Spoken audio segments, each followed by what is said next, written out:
नमस्कार.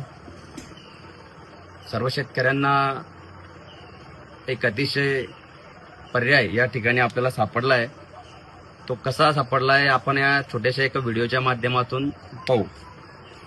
माझ्या हातात हे 2 ग्लास आहेत. या 2 ग्लासांमध्ये आपण माती भरलेली आहे.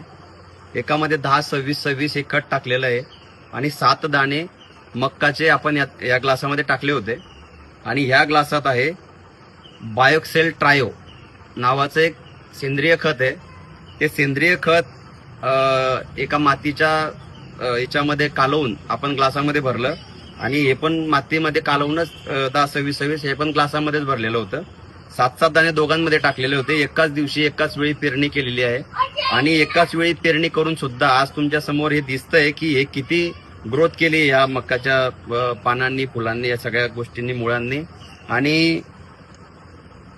आणि ह्या 10-26-26च्या ग्लासामध्ये आपण बघतायत की 3च दाणे उगलेत आतापर्यंत. 4थं टोक काढतंय बाहेर, पण त्याचे कुठल्याही प्रकारची मुळांची ग्रोथ झालेली नाहीये. पांढरी मुळं दिसत नाहीयेत. आणि याच्यामध्ये तुम्हाला पांढरी मुळाची वाढ दाखवतो तुम्हाला. हे आपण ते पोस्टर लावलेलं आहे. हे मुळं बघा या ठिकाणी किती वाढलेत. म्हणजे तुमची माती अतिशय सुरक्षित राहील आणि तुमची शेती पण सुरक्षित राहील. परिणाम उत्पन्न पण या ठिकाणी भरपूर प्रमाणात वाढेल.